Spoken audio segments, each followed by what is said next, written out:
प्रिय छात्रों नमस्कार। एनसीईआरटी गणित कक्षा 10वीं में आपका स्वागत है। आज हम लोग प्रश्नावली 6.2 में ही प्रश्न क्रमांक 3 आप सॉल्व करेंगे।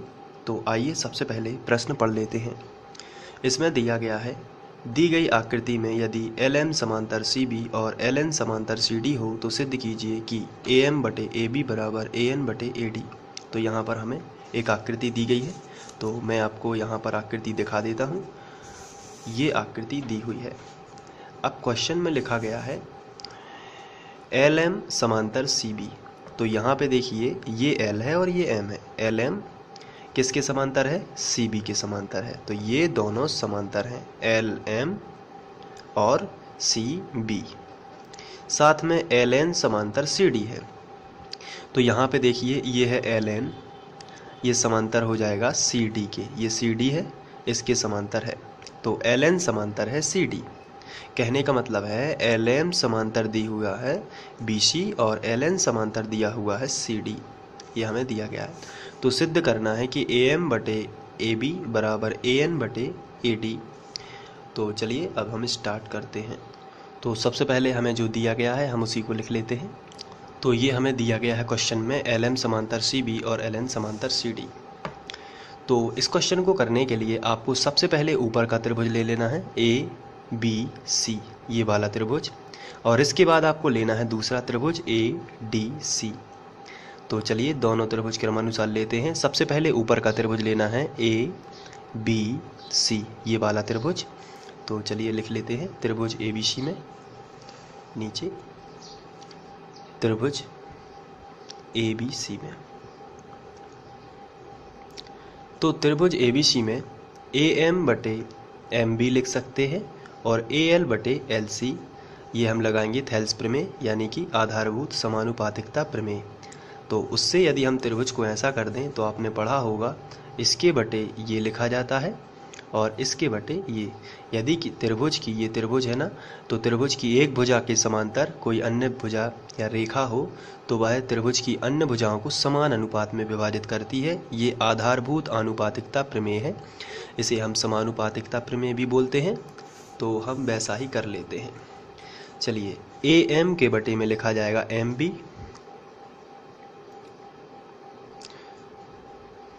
बराबर, यहाँ पर AL के बटे में लिखा जाएगा LC।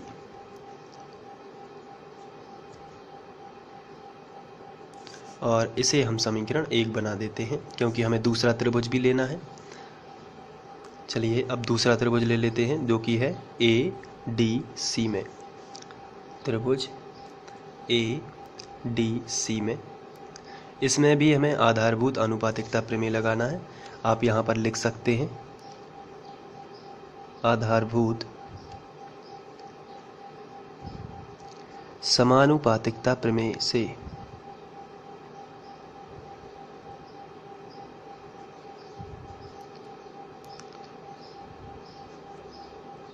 चलिए अब इसमें लगा देते हैं। तो इसमें लगाएंगे तो आएगा AN बटे ND और AL बटे LC। तो सबसे पहले हम ये लिख लेते हैं नीचे वाला AN बटे ND बराबर, फिर ये लिख लेते हैं AL बटे LC। बहुत ही सिंपल है। तो इसको हम समीकरण 2 बना देते हैं। ये भी आधारभूत समानुपातिकता प्रमेय से। अब आप यहाँ पर देख रहे हैं, यहाँ पर LC लिखना चाहिए क्योंकि ये LC है, AL बटे LC। तो यहाँ पर LC है। अब आप समीकरण 1 व 2 को ध्यान से देखिए। AL बटे LC के बराबर ये है और AL बटे LC के बराबर ये है, मतलब ये दोनों आपस में बराबर हैं। तो चलिए इन दोनों को आपस में बराबर लिख देते हैं समीकरण 1 व 2 से।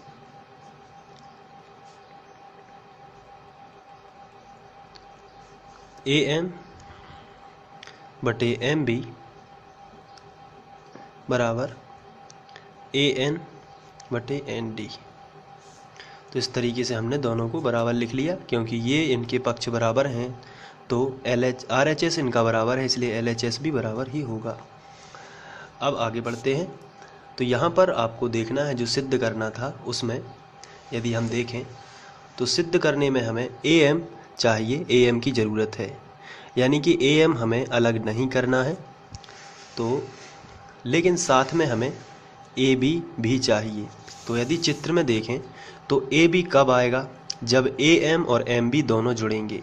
लेकिन यहाँ पर ए एम भी चाहिए हमें, तो इसको थोड़ा सा आपको ध्यान रखना है। जिसको हमें बचाना है, यदि हम जो सिद्ध करना है उसको अलग से लिख लें, तो इस तरीके से यदि हम इसको अलग से लिख लेते हैं जो हमें सिद्ध करना है, तो इसमें ए एम हमें सिद्ध करना है। तो यदि हम इसमें यदि दोनों पक्षों में एक जोड़ दें तो A M plus M B, और यदि A M plus M B बन जाएगा क्या, तो आंसर है A M plus M B. ये जो चित्र में आप देखिए A M plus M B बनेगा टोटल ए बी। अगर ए एम और एम बी पूरा जोड़ दिया जाए तो कितना बनेगा, ए बी। तो यहाँ पे ए बी बन जाएगा, तो ए बी तो प्रूव करना है लेकिन ए एम समाप्त हो जाएगा। तो हम नहीं चाहते कि हमारा ए एम समाप्त हो, क्योंकि हमें वो प्रूव करना है। तो हम इसमें इन दोनों को पलट देते हैं पहले। इसका मतलब हम एम बी को ऊपर कर देते हैं और ए एम को नीचे कर देते हैं, बराबर। तो जब इसको पलटेंगे तो ये भी अपने आप पलट जाएगा। तो एन डी ऊपर पहुंच जाएगा और ए एन नीचे आ जाएगा। तो इस तरीके से हमने पलट दिया।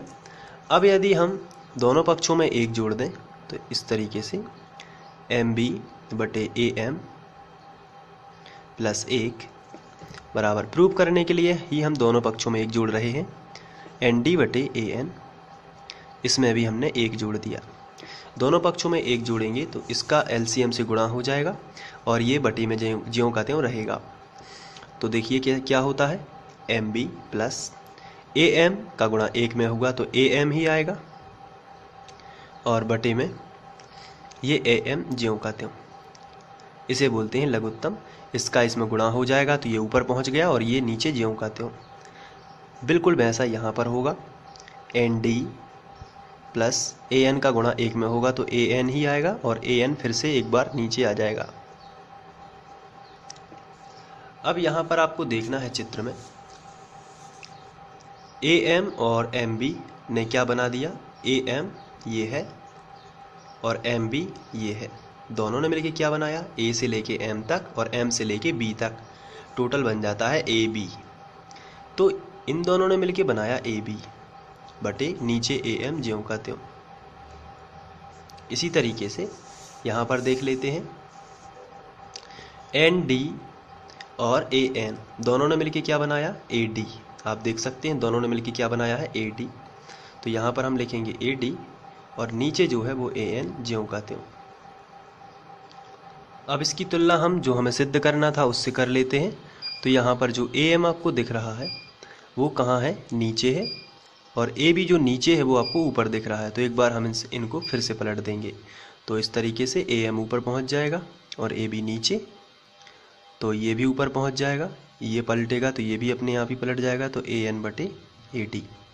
अब आप देख रहे हैं कि दोनों बिल्कुल सेम टू सेम जो क्वेश्चन में था वही यहाँ पर प्रूफ हो चुका है। तो हम लिखेंगे सिद्ध हुआ। तो इस तरीके से हम इसको सॉल्व कर सकते हैं। तो ये आपको सॉल्व कर लेना है। Thank you.